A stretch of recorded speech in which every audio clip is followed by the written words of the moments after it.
Okay, my friends, in this video, I just want you to make sure that you know what I mean when I say on average, how many things you won per game. So I went ahead and did 10 more random die rolls for game number 2 as well.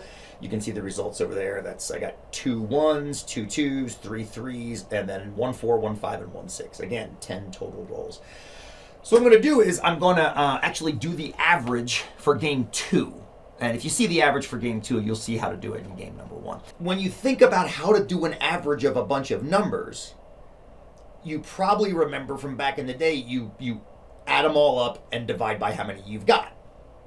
So the question here is, what am I going to be adding up and dividing? When a lot of students look at this table, they don't know whether they should be adding up this column and dividing, adding up this column and dividing, adding up this column and dividing.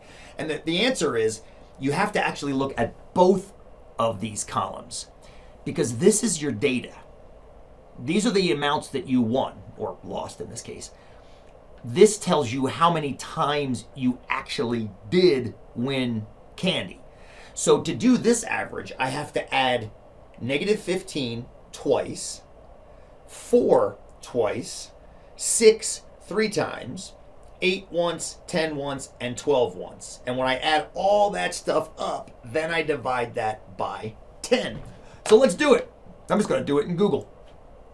So I got to do -15 plus -15 plus 4 plus 4 plus 6 plus 6 plus 6 plus 8 plus 10 plus 12, and then do all that divided by 10.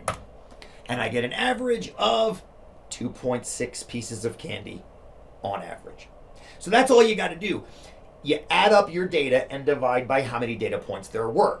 And what gets tricky, and this I'm going to say this again because I think it bears repeating, what gets tricky is what do you add up and what do you divide? And when you have a table like this is called a frequency table. Not that you have to know that right now.